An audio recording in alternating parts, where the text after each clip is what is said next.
For my methods of teaching project, I chose inquiry-based learning. Inquiry-based learning is an investigation into a topic, ideal, or problem or issue with a focus on students constructing their own learnings and meanings. Inquiry enables students to learn through curiosity, discovery, collaboration, rather than being presented with facts through direct instruction. It engages students by making real-world connections through explanation and high-level questioning. Students are supported in developing their abilities to ask good questions, determine what needs to be learned, and what resources are required in order to answer those questions and share their meaning with others.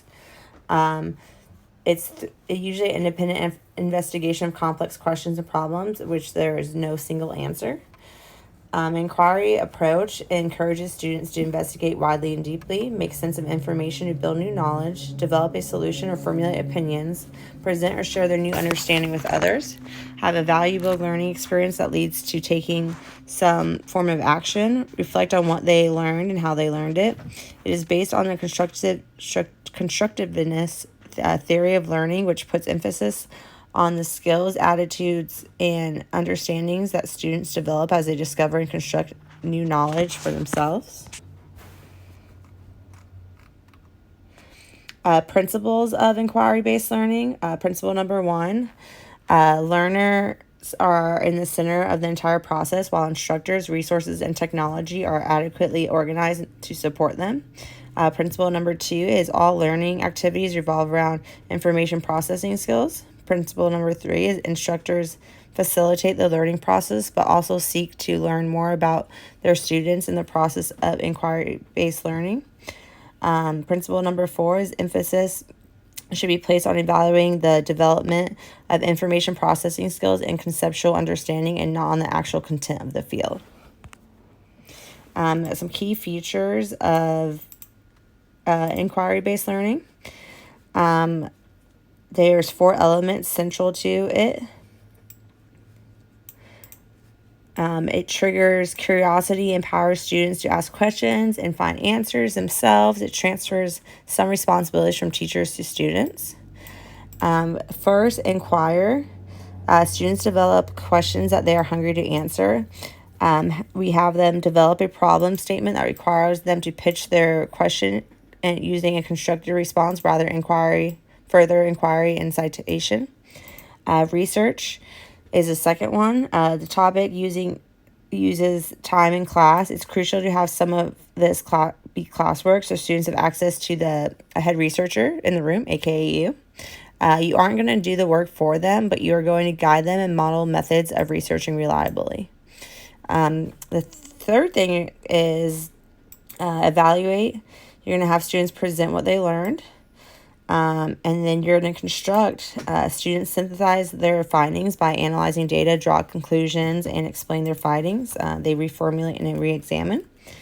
And then 5 is reflect. You're going to ask students to reflect on what worked about the process and what didn't. Reflection is key, and it isn't just about asking them to think back on their opinion of the topic. It's about reflecting on the process itself. That's where you can work in metacognition, thinking about thinking. Have students focus on how they learned in addition to what they learned. What does inquiry-based learning look like?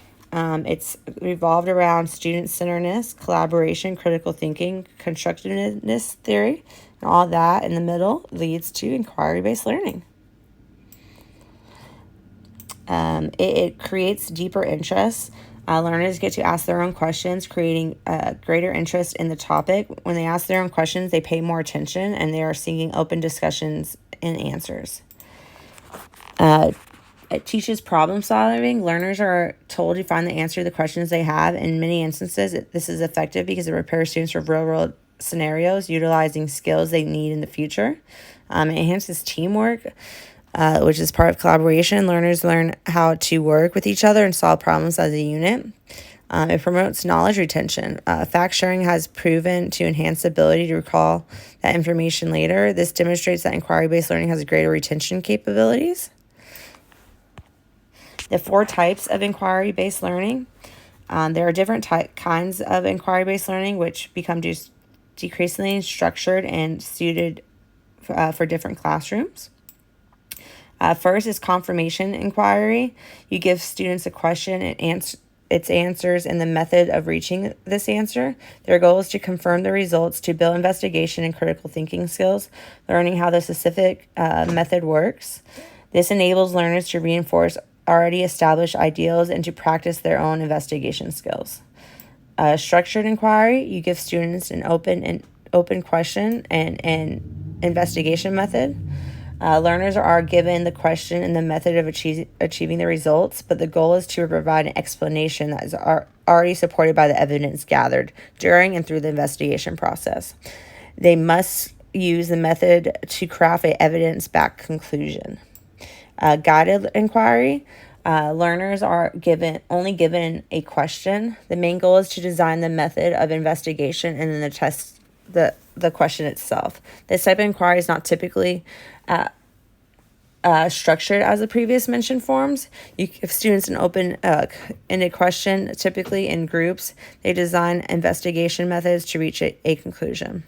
And then we have open inquiry. Learners must form their own questions, design investigate methods, and then carry out the inquiry itself. They must present their results at the end of the process. You give students time and support. They pose original questions that they investigate through their own methods and eventually present their results to discuss and expand. Regardless of type, inquiry-based learning aims to develop students' abilities to analyze, synthesize, and evaluate information, indications of high-level thinking according to Bloom's taxonomy. Next, I included a picture that kind of just explains it. Inquiry-based learning, it tells you all the things that it's made of, which I really liked. Inquiry-based learning helps students to become self-directed, lifelong learners. The purpose of inquiry-based learning, it helps students become self-directed, lifelong learners, like I just mentioned. It encourages critical thinking, improves problem-solving skills, encourages creativity, improves communication skills, connects learners to the real world, makes sense of information to build new knowledge, and encourages engaged learning. It reflects on what students learned and how they learned it.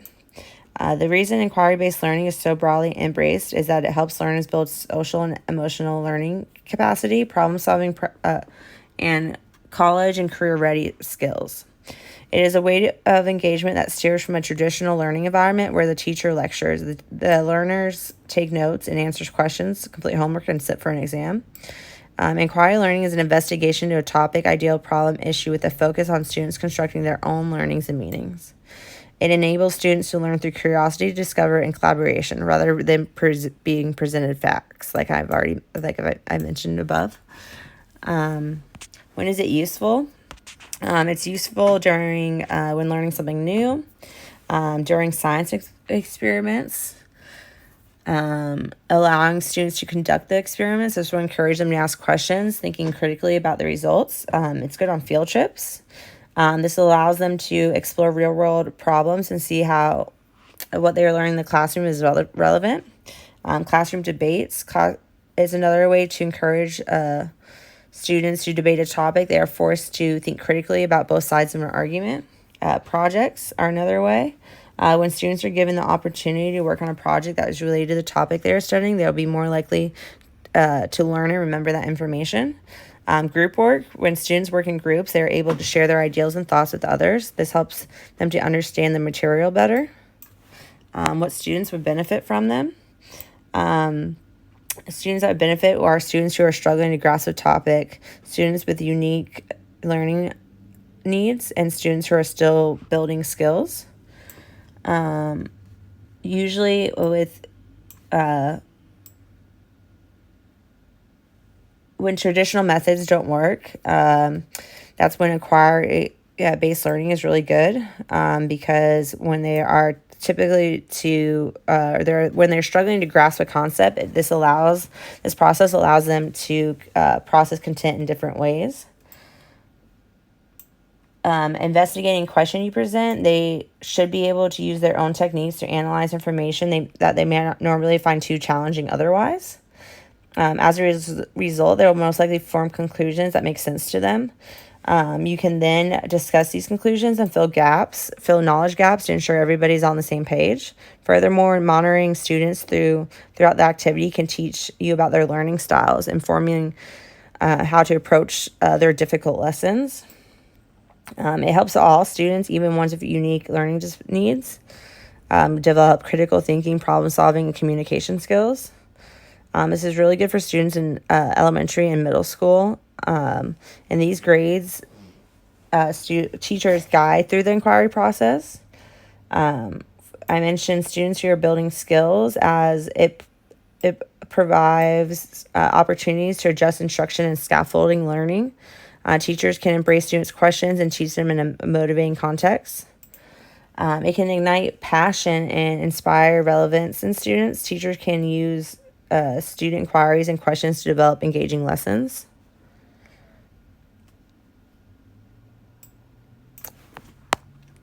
The pros, a student-centered approach is a student-centered approach, metacognition, information skills, learner engagement, high-order thinking, social skills.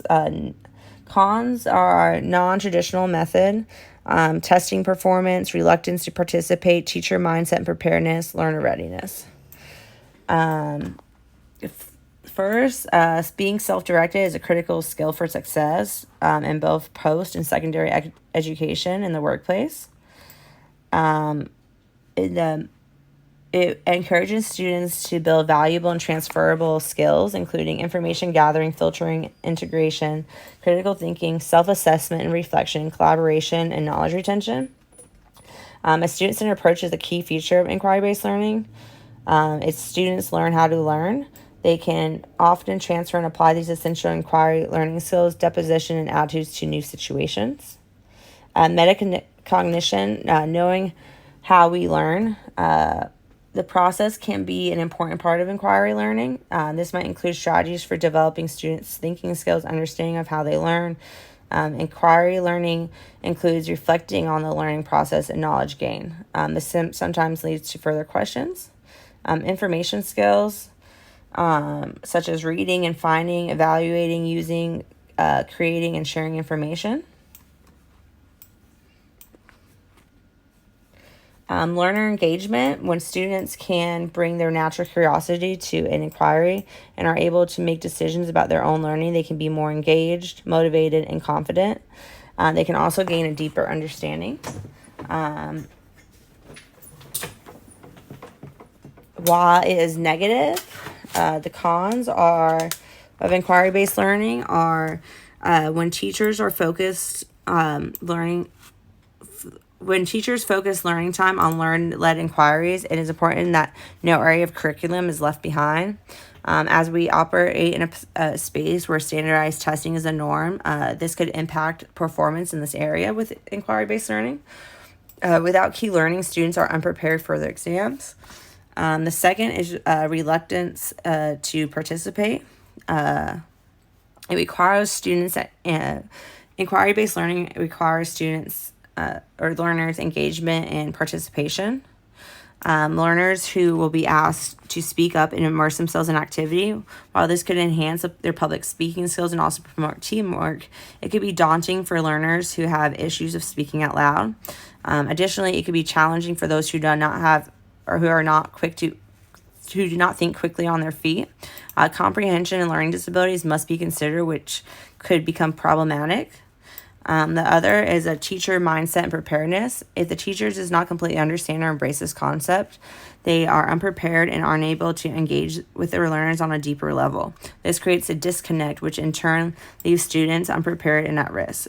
Teachers must have a clear understanding of the value of creating a learner-centered classroom and develop the essential skills to facilitate inquiry-based learning. Next is learner readiness. Learners involved in this type of setting must have the capacity to inquire and make decisions on their own. It's a self-directed form of learning, so students must be comfortable of taking responsibilities for their own learning without relying on somebody else or telling them what to do on a continued basis.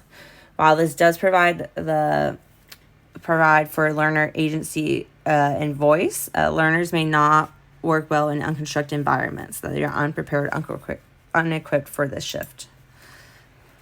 Getting started. So you start with a question. The best for inquiry-based is just asking a question, and then this will get students thinking about the topic and will encourage them to ask their own questions. Research the topic. Using time in class, allow for exploration. Once you ask the questions, let them do it by themselves. This will help students to understand the material better. It's crucial to have someone in the class to have some of this in the classwork, so students have access to you. Encourage discussion. Encourage students to discuss their ideals with others. This will help them develop a better understanding. Provide resources so they can explore the topic and summarize what was learned. And at the end of the lesson, be sure to summarize what was learned. This will help students remember the information. And then fourth, ask students to reflect on what they learned about what worked about the process and what didn't. And then some tips for inquiry-based learning. Schools can choose to use or adapt an established inquiry model, develop their own. If you develop your own, it should consider your school vision and goals, reflect on your school community or special character, meet the needs of all learners, utilize the fundamental skills, processes, and attributes of inquiry learning. Establish a common language of learning that is consistent throughout the school. And then my video demonstration, I found one that referenced Harry Potter, which I found was really cool. Most people have seen Harry Potter, that I feel like. If you haven't, I highly recommend it. But I thought it was a really good explanation of how they did it. They used when the professor,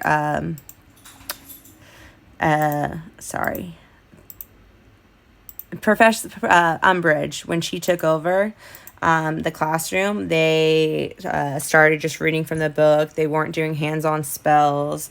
It was very strict listen, lecture. So Harry Potter decided that he was going to create a inquiry-based group. So they relied on each other. They had Harry Potter was a teacher. They all got together and they learned what they wanted to. So it was student-centered learning.